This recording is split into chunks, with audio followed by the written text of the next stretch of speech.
राम। जय जय श्री राम। जय जय श्री राम।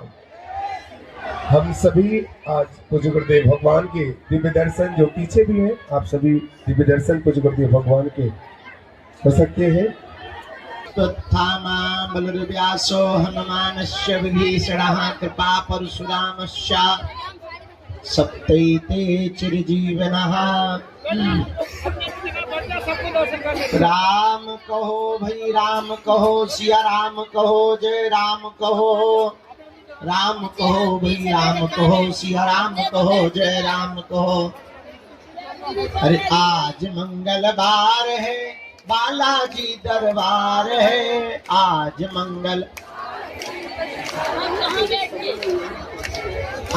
मंगलवार है, बागेश्वर का दरबार है। आज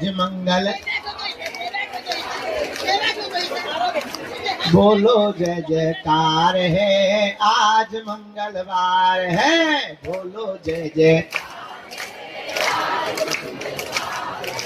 आज मंगलवार है, महावीर का वार है। आज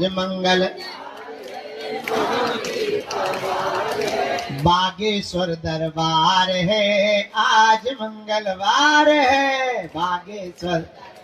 गाइए, अरे भैया खाओ पियो नैया का। अरे आज मंगलवार है, महावीर का वार है।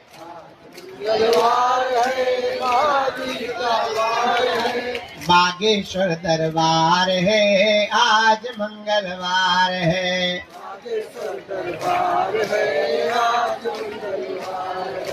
सच्चे मन से जो भी भैया बागेश्वर में आता है,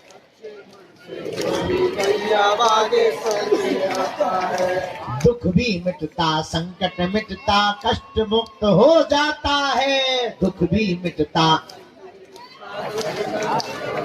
फिर तो चारों दिशाओं में होती जय जयकार है।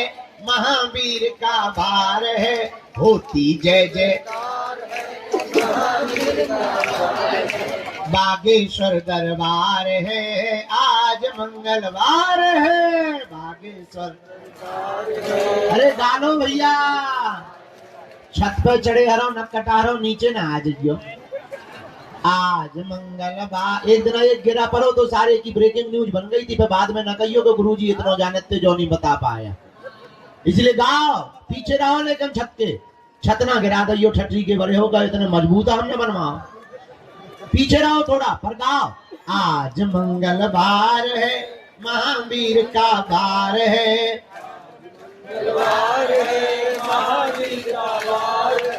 बागेश्वर दरबार है जी, आज मंगलवार है। बागेश्वर बागेश्वर दरबार है। आज मंगलवार है, बागेश्वर। हम तो बालाजी के बालाजी हमारे हैं। हम तो बालाजी के बालाजी हमारे हैं। हम तो राम जी के राम जी हमारे हैं। हम तो राम जी के राम जी हमारे हैं। हम तो गुरु जी के गुरु जी हमारे हैं। हम तो गुरु जी के गुरु जी हमारे हैं। हम तो बालाजी के बालाजी हमारे हैं। हम तो बालाजी के बालाजी हमारे हैं। जो नर बागेश्वर आता है, बागेश्वर आता है, वह सकल पदार्थ पाता है। सकल पदार्थ पाता है। वो तो संकट मुक्त हो जाता है। वो तो संकट मुक्त हो जाता है। वो तो गुरु चरणों को पाता है। वो तो को पाता है। जो नर बागेश्वर आता है भैया।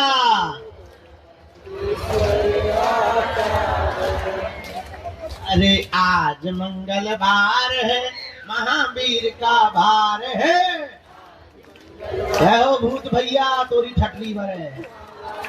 आज मंगलवार है, महावीर का भार है। कंबल खाया फेंक रौनक कटा। यार तेरे की बैग हाथे फुटबॉल बनाए। अरे बागेश्वर दरबार है, आज मंगलवार है। इसलिए गाओ, हम तो बालाजी के बालाजी हमारे हैं।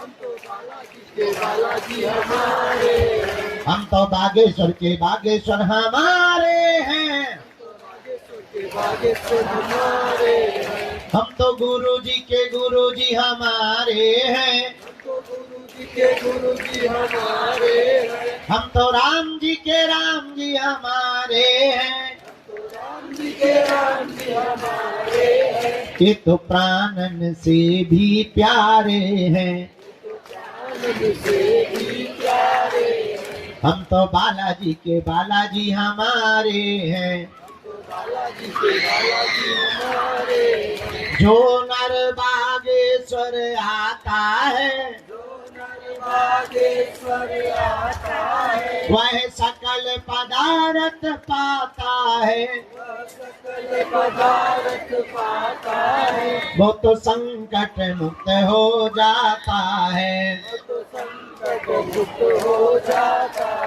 वो तो गुरु चरणों को पाता है। वो तो बोलो बागेश्वर बालाजी की, सन्यासी बाबा जी की, दादा गुरु जी की, दिव्य दरबार की, बागेश्वर धाम की दिव्य शक्तियों की, अपने अपने मताई बाप की, राम नाम भगवान की, श्री चमीटा वाले बाबा की, श्री समाधि वाले बाबा की, पूज्यपाद जगत गुरु भगवान की, श्री सीताराम नाम भगवान की, सब संतन की। नमः पार्वती पते हर हर महा। जय सिया राम, जय सिया राम, जय सिया राम, जय सिया राम, जय हनुमान जी की। आज पावन तीर्थ बागेश्वर धाम की दिव्य धरती पर उपस्थित आप सभी जनमानस, आप सभी प्रियजन परिवारजन, पावन तीर्थ बागेश्वर धाम की यह दिव्य धरती धन्य है, जहां श्री बागेश्वर बालाजी और सन्यासी बाबा विराजमान है, जिनकी कृपा से समूचे भारत में सनातनियों के अंदर एक जोश उत्पन्न हुआ है, जो एकता की एक बहार आई है। ऐसा पावन तीर्थ बागेश्वर बालाजी का दरबार, जहां हम सब विराजमान हैं, अपनी अपनी अर्जी लेकर के बैठे हैं। अर्जी अपनी है, मर्जी बालाजी की है। तो आज मंगलवार के दरबार में पुरानी पेशी में जो जो आए हैं, हम आप सबको खूब खूब मंगलाशीष आशीर्वाद दे रहे हैं। सबका मंगल हो गए, सबकी अर्जी स्वीकार हो गए, तुम्हारे पूरे परिवार पे कृपा बनी रहे, हनुमान जी महाराज सबकी सुनवे, और बस खूब आनंद के साथ मुस्कुराते हुए तुम्हें हनुमान जी की भक्ति प्राप्त हो जाए।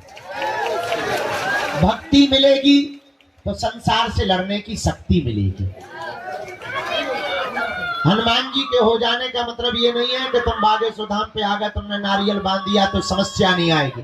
समस्या तो आएगी, पर उससे लड़ने की क्षमता 4 गुनी आ जाएगी। यही बालाजी की कृपा का मतलब है, यही सन्यासी बाबा की कृपा का मतलब है। लाखों लोग पावन तीर्थ बागेश्वर धाम पर आते हैं, बाधा से ग्रसित, ऊपरी बाधा से ग्रसित, रोग से, अपनी विपदा को लेकर हारे थके मांदे, टूटे छूटे फूटे, लेकिन बालाजी के दरबार में जैसे ही अपना मत्था रखते हैं, इनकी ऐसी दया, जो भी नियम व पेशी करता है, जो भी परहेज करता है, जो भी नियम का पालन करता है, जो भी पेशी का पालन करता है, ये सबके चेहरे पर मुस्कुराहट ले आते हैं, सबकी खाली झोली को भरते हैं। तो आज मंगलवार पुरानी पेशी का दरबार है। हम तो रात तक भभूति बांटते रहे, चूंकि कल कह दिया था कि भभूति शुरू करेंगे। तो कल जितने हमें मिल गए उनको हमने बबू तुम्हें नहीं मिली तो क्या हम क्या कर लेंगे भाई, हमने तो बांटी है, तुम्हें नहीं मिली तो क्या हम आत्महत्या कर लेंगे का भाई। हम तो 2 बजे लो बांटत रहे ना, 1-1:30 बजे लो बांटत रहे, फिर हम थक गए थे। अब आज सबको मिलेगी, ठीक है। हाँ, अपराध मत खाना तुम। कक्का बैठ जा, बैठ जा, बैठ जा, बैठ जा, खड़ो ना, वो पीछे वाहन हानि दिखा रहा। बैठ तो जा, हम मालिक बैठ जा, धरती में है कि सिंहासन लगे तो कक्का। जय सीताराम। कल भभूति देर तक बांटते रहे, फिर सुबह मंगलवार था इसलिए जल्दी थोड़ा सा लुढ़क गए। और अब तैयार है, अब पूजा पाठ करके नियम करके तैयार है। अब जो भी है तो पुरानी पेशी का दरबार भी लगाना है और मन कर रहा है नई अर्जी का भी दरबार लगा जाए। जो हॉल में बैठे वो भर गाली बकेंगे हमको, पर अब उनकी गाली हमें सुनाई नहीं दे रही है क्योंकि हम बाहर आ गए। जय सिया राम। तो दरबार थोड़ी देर लगा लेते हैं, जितनी अर्जी लग जाए उतना अच्छा है। तो कहते हैं जितने मुसलमान बने उतने रोजा घटे।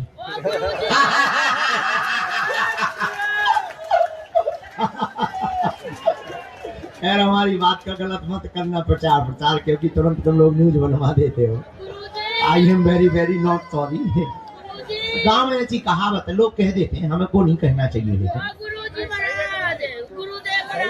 कहते हैं भाई चुप रहिए, फेविकोल लगा ले अपने मुंह में। हाँ, तो अब आज जो है मंगलवार का दरबार है, हमें कल भी यहाँ रुकना है, कल भी दरबार लगाएंगे। आज भी भभूति बांटेंगे, कल भी बांटेंगे।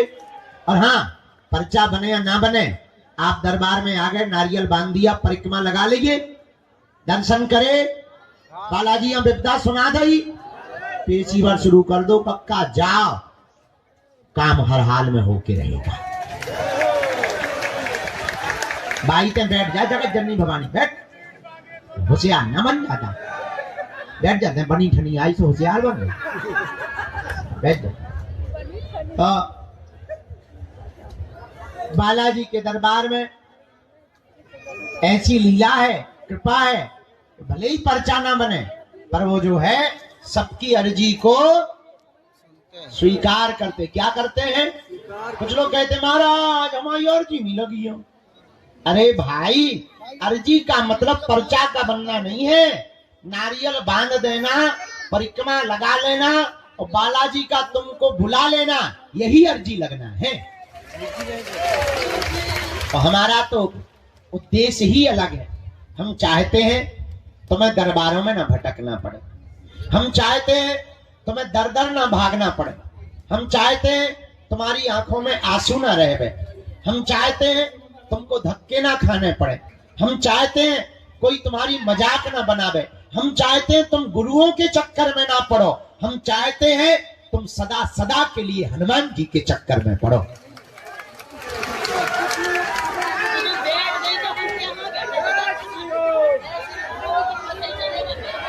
और तुम इस चक्कर में न आओ कि तुम्हारा पर्चा बने, तुम इस चक्कर में आओ कि तुम्हें बालाजी मिल जाए, क्योंकि पर्चा से तो तुम्हारी कुछ समस्याओं का समाधान होगा, पर अगर तुम्हें सन्यासी बाबा प्राप्त हो गए, तुम्हें बालाजी प्राप्त हो गए, तो तुम्हारी आने वाली पीढ़ियां भी सदा सदा एक ही वृक्ष के नीचे छाया लेगी।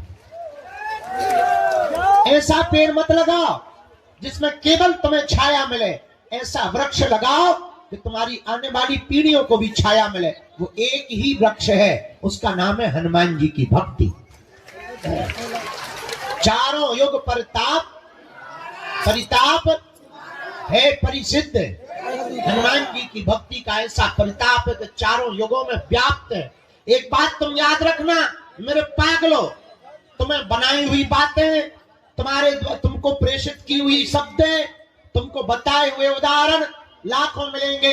एक बात और याद रखना, हमारा उद्देश्य बहुत उल्टा है, हम थोड़ा उल्टा जीवन जीते हैं, हम बहुत विचित्र तरीके से जीवन जीते हैं। हम ये कभी विचार नहीं करते कि हम तुम्हारा पर्चा बना पाए या तुम्हारी मन की बात बता पाए या तुमको आश्चर्यचकित कर पावे या तुमको कोई चमत्कार दिखा पावे या तुमको किसी शक्तियों के बारे में आभास करा पावे। हमारा उद्देश्य सिर्फ इतना रहता है, तुम्हारा पर्चा बने या ना बने, तुम हनुमान जी के हो जाओ और तुम्हारा काम सफल हो जाए। इससे बड़ा कोई चमत्कार नहीं है, इससे बड़ी कोई लीला भी नहीं है। तुम जिस लिए आए हो वो काम सफलता के लिए आए हो। हम चाहते हैं कि तुम्हारा काम सफल हो जाए, पर एक बात याद रखना, भटकोगे तो खटकोगे, अटकोगे तो पा जाओगे। उनके चरणों को पकड़ लो, कब तक नहीं सुनेंगे। कबहू तो दीन दयाल के भनक पड़ेगी कान, कभी तो वो सुनेंगे। हाँ, भगवान के घर देर है, क्या नहीं है, अंधेर नहीं है। तंत्र मंत्र तांत्रिकों के चक्करों में तुम्हें बातें बहुत मिलेंगी, फरूला मिलेंगे बात, लेकिन बहुत ज्यादा जीवन में तुमको एक लंबे समय तक के लिए सुख और आनंद पाना है, जन्म जन्म के लिए तुम्हें कृपा पानी है, उसके लिए तुम्हें हर हाल में हनुमान जी का बनना ही पड़ेगा। आज की बात तुम्हें हमारी कड़वी लग सकती है, आज की बात तुम्हें यह भी लग सकती है कि शायद इस प्रकार से बातें क्यों कर रहे हैं। तुमसे ज्यादा विचित्र आदमी हमने दुनिया में देखा नहीं है। तुम 4 दिन में अपना गुरु बदल देते हो, तुम महीने भर में अपने भगवान बदल देते हो, तुम दरबार बदल देते हो, कुछ लोग तो अपना धर्म तक बदल देते हैं। हमें तुम लोगों से ज्यादा वाहियात आदमी नहीं दिखाई पड़ा। हम यही तुमको शिक्षा देंगे, तुम हमारे भी चक्कर में मत पड़ो, तुम हमारे भी पीछे मत पड़ो, तुम हमारी भी बातों में मत आओ। उठ जाओ, खड़े हो जाओ। जिनसे हमारी बिगड़ी बनी, जिनसे लाखों लोगों की बिगड़ी बनी, तुम भी उन्हीं बालाजी और सन्यासी बाबा के हो जाओ। वो सब सुन रहे हैं, वो सब देख रहे हैं, उन्हें सब आभास है। और तुम ये मत समझो कि तुम्हारी पुकार उन तक पहुंची नहीं। वो देख रहे हैं कि तुम्हारा धैर्य कितना है, वो देख रहे हैं कि तुम कब तक नहीं अधैर्य होते हो, वो देख रहे हैं कि तुम कितने क्षण के अंतिम क्षण तक टिकते हो, वो देख रहे हैं कि तुम्हारी श्रद्धा और आस्था कितनी मजबूत है। इसलिए डगो मत, डिगो मत। और जरूरी नहीं तुम बागेश्वर धाम आओ, तुम्हें हमारे जैसा आदमी भी नहीं मिलेगा। जरूरी नहीं तुम बागेश्वर धाम आओ, तुम जहां रहो वहां से भक्ति करो, वही तुम्हारे लिए बागेश्वर बालाजी है, वही तुम्हें सन्यासी बाबा है, वही तुम्हें दादा गुरु है। जब तुम्हारी क्षमता हो जाए, जब तुम्हारे जेब में व्यवस्था हो जाए केवल आने की, जब वो पुकार लगा दें, तब दौड़े दौड़े उनकी चरण शरण में चले आना। हम तुम्हें दावे के साथ कहते हैं कि तुम्हें हम पूरी जिंदगी क्या, कई जन्म भी ना मिले, तब भी तुम्हारा कोई काम नहीं रुक सकता। काम तो तुम्हारा होकर के रहेगा, क्योंकि काम तो उन्हें करना है, और जिन्हें करना है तुम उन्हें पकड़ो, जिन्हें कृपा करनी है तुम उन्हें पकड़ो। हमें तो कुछ करना नहीं है, हम तो खाली खोखला है, खाली मशीन है, उल्लूनाथ आदमी है, महापागल आदमी है, अनपढ़ गवार गांव के देहाती है। हमें तो जो काम सौंपा गया उनके द्वारा कि तुम्हें ये करना है, तुम्हें हिंदुओं को जगाना है, तुम्हें खोई हुई आस्था को वापस लाना है, बस वो काम में लग गए। और कोई हमारा काम ही नहीं है। हमारा काम केवल तुम्हें हनुमान जी से जोड़ना है, बाकी का काम उनका। एक बात और हम तुम्हें बता दें, अगर वो काम सफल नहीं करेंगे तो नाक हमारी नहीं कटनी, उनकी कटनी है। हमसे ज्यादा अपनी नाक की चिंता उन्हें है, क्योंकि बड़ी नाक वाले वो है, हम नहीं है। हमारी कोई नाक क्या है, हमें अपनी औकात पता है कि क्या थी और क्या है। हम अपनी औकात को बहुत अच्छे तरीके से जानते हैं। तो जो भी कृपा कर रहे, जो भी नाम है वो हनुमान जी का है। तुम चिंता मत करो, तुम्हारे काम की चिंता, तुम्हारी सफलता की चिंता, तुम पर कृपा करने की चिंता तुमसे ज्यादा बालाजी को है, क्योंकि उन्हें अपने नाम की पड़ी है। इनके घर देर है, क्या नहीं है, जोर से बोला। इसलिए किसके चरण पकड़ना है, बालाजी के। जोर से बोला। बालाजी के। एक बात से तुम्हें बात समझ में आ जाएगी। बहुत से लोग कहते कि हम पर भगवान की कृपा क्यों नहीं होती। जरा माइक तेज करो, एक बात से बात समझ आ जाएगी। एक छोटा सा उदाहरण हम तुमको देते हैं। किसी गांव में एक आदमी रहता था, जोरू का गुलाम, लुगाई का गुलाम। होते भी हैं, ऐसी कोई बड़ी बात नहीं है।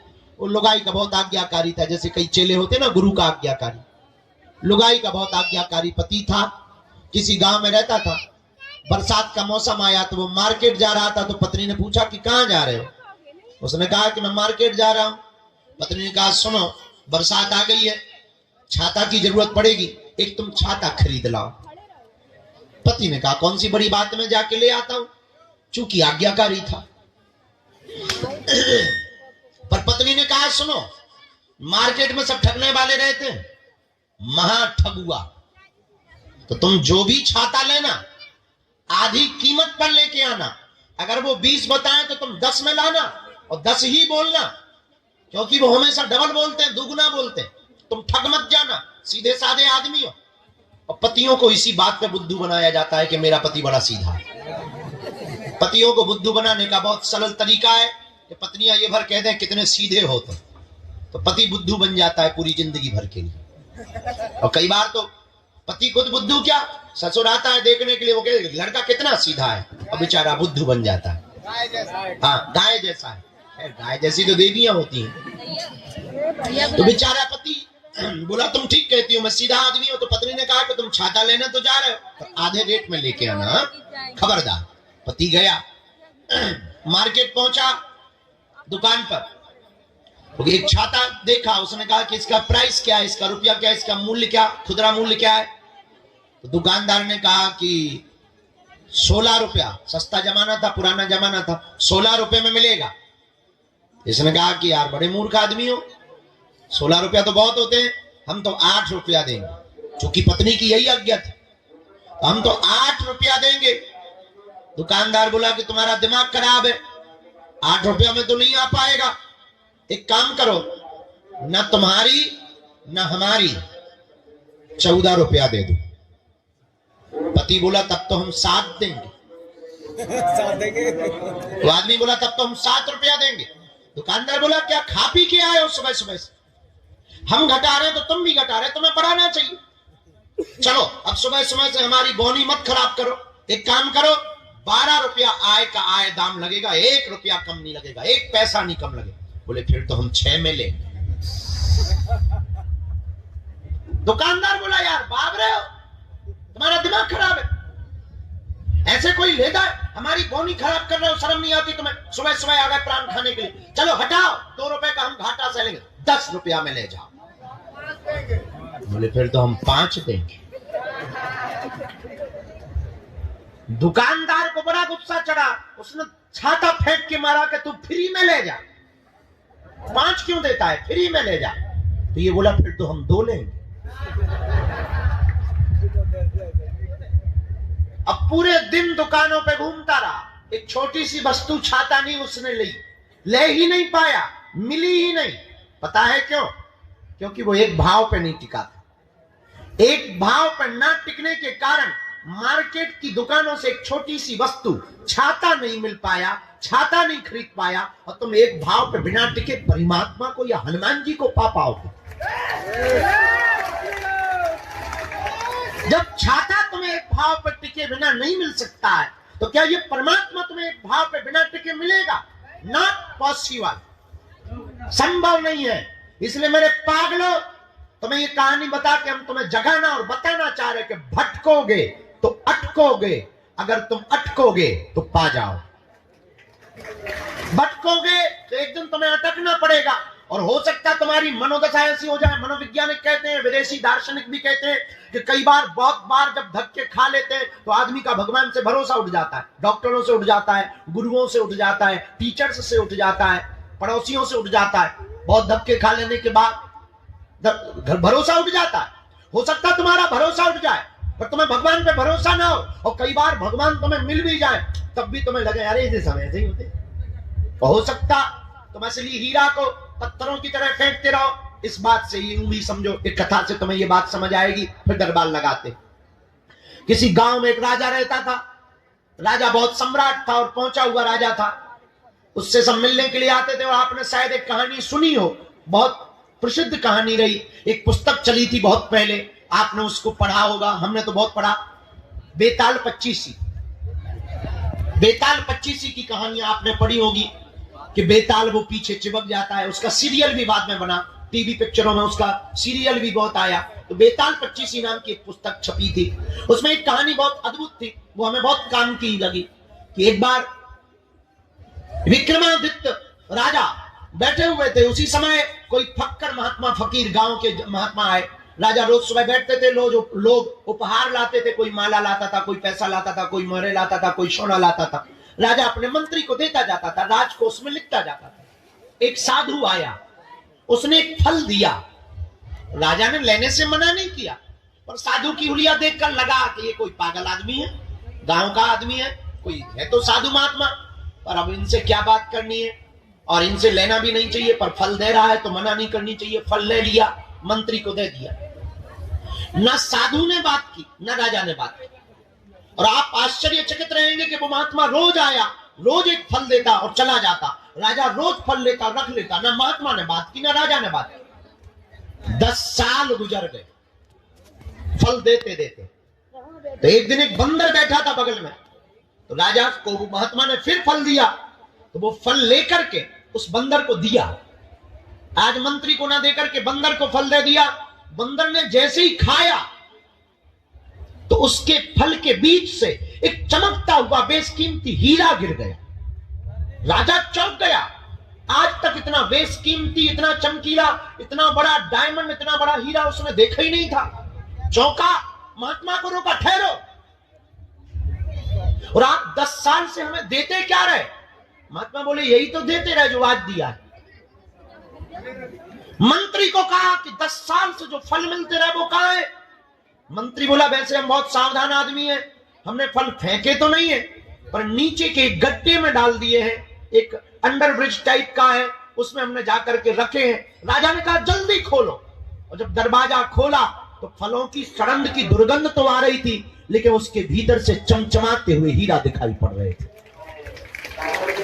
ये कहानी शायद तुम्हें समझ में नहीं आएगी, पर थोड़े से समझने से तुम्हें समझ में आ जाएगी कि वो राजा साधारण फल समझ के फेंकता रहा, तो बेशकीमती हीरा को फेंकता रहा, ना पहचान पाया। अगर वो पहले दिन ही पहचान लेता, शायद कुछ और बड़ा पा जाता, शायद कुछ और जान लेता, शायद गुरु की कृपा और पहले पा लेता। पर कई बार हम लोग जानबूझ करके एक भूल कर बैठते हैं, असली हीरा को फेंक देते हैं, और कई बार नकली पत्थर को हीरा समझ लेते हैं।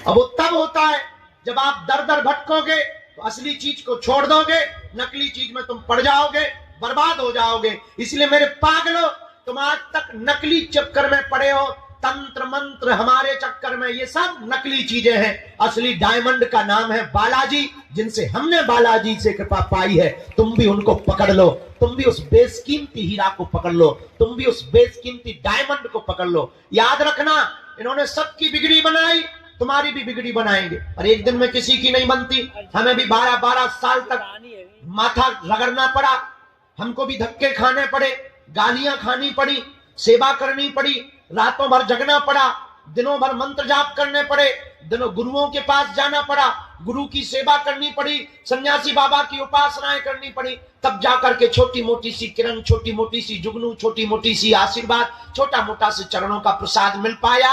ये भी एक दिन में नहीं हो पाया, 12 साल लग गए। आप चाहो कि 12 दिन में तुम्हें हो जाए तो शायद इतनी बड़ी घटना नहीं हो सकती है। याद रखना, बिल गेट्स को एक बहुत अमीर आदमी है दुनिया का, बिल गेट्स आप रातों रात अमीर बन गए। इसका राज क्या है? उसने मुस्कुराते हुए कहा कि हाँ सच है, मैं रातों रात अमीर बन गया हूं, पर ये किसी को खबर नहीं है वो रात कितनी लंबी थी। इसलिए तुम हमारे पास आए हो तो केवल पर्चा बनवा भर के मत जाओ। पर्चा बनवा के अगर तुम चलेगा तो तुमसे बड़ा उल्लू और बुद्धू हम दुनिया में कोई नहीं समझेगा। केवल पर्चा बनवा के तुम चलेगा तो सिर्फ खोखले चमत्कार में पड़ेगा। और एक बात और याद रखना, तुम हमारे पास जिस दृष्टि से बालाजी के पास आओ, हमारे पास मीन्स बागेश्वर धाम, हम नहीं बागेश्वर धाम, हम तो बागेश्वर धाम से, तो बागेश्वर धाम पर जिस दृष्टि से आओगे तुम वही पाओगे। आप केवल चमत्कार देखने आओगे, तुम्हें यहाँ चारों तरफ सिर्फ चमत्कार दिखाई देगा। तुम अगर यहाँ तमाशा देखने आओगे, तुम्हें तरह तरह के कार्टून लोग मिलेंगे तमाशे वाले। अगर तुम सिर्फ खाने आओगे तो भंडारे में सिर्फ तुम्हें पूरी मिलेगी। अगर तुम चाय पीने आओगे तो जगह जगह तुम्हें होटल मिलेंगे चाय के। अगर तुम मंदिर दर्शन करने आओगे तो तुम्हें लंबी लाइन और धक्के मिलेंगे।